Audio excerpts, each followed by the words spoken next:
Instead of just standing next to the car and pointing at parts and telling you what it is, I would much rather show you the build while I'm taking the car apart and putting it back together. There is a different reason why I'm taking everything off the car, but I'm just using the opportunity to show you guys the build in a more thorough way.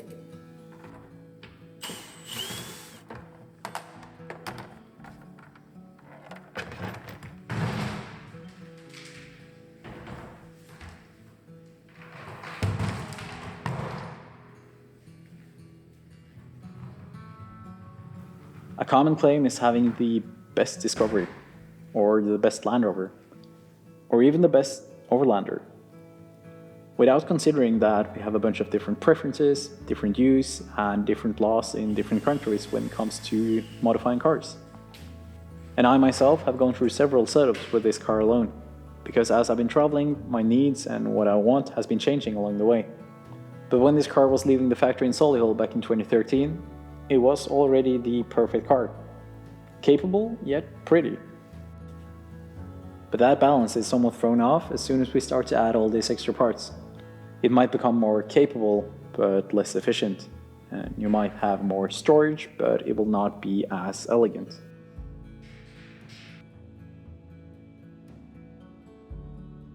But all these changes that we do to our cars is essentially what makes them suited for our needs.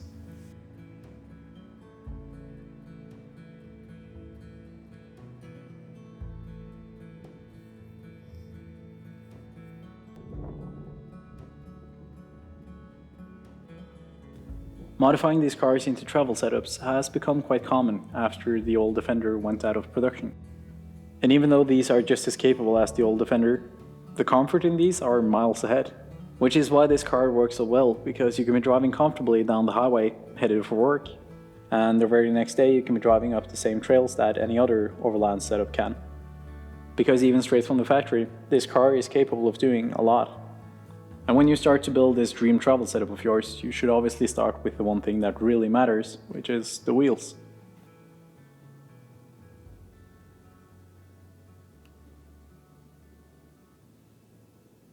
But on the Discovery 4, even fitting larger tires is not really straightforward, which is why you have to cut off a piece of the frame called a frame horn, just to prevent the tire from catching the frame while you're turning on full lock, or in case of a failure with the air suspension.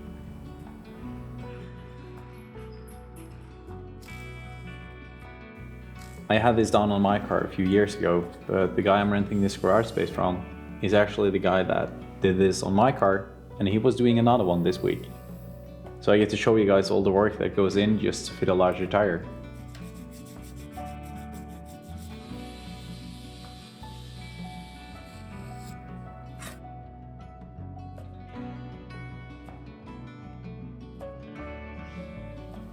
The frame horn is there to puncture the wheels in case of a head-on collision, using the wheel as an additional airbag.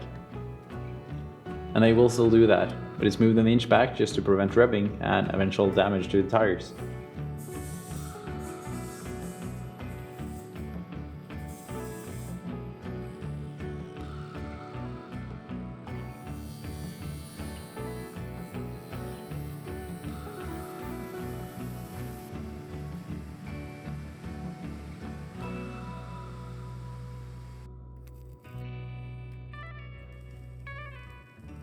The welded patch on mine has held up perfectly, and that's just what you get when you put time and effort into something.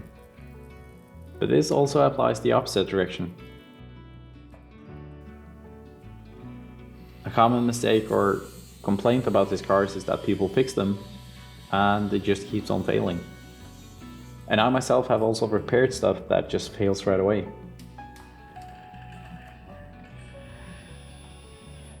And the usual reason is simple: cheap aftermarket parts and lazy work.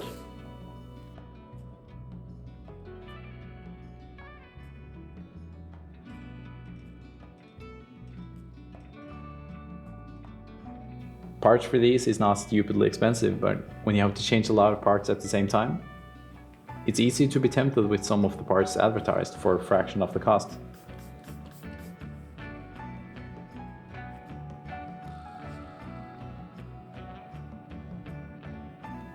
And each time I've cheaped out on the bushing or repairing, it's always failed within a few thousand kilometers. And a cheap part like that is actually one of the reasons why I'm taking the car apart. But not the only reason.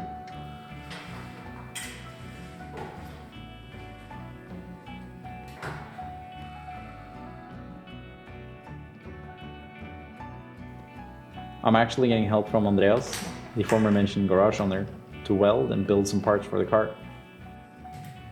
And I'm also tackling a bad but temporary paint job I did last year.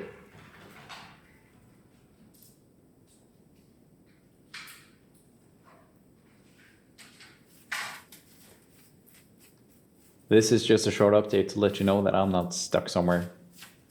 I'm just stuck in the garage.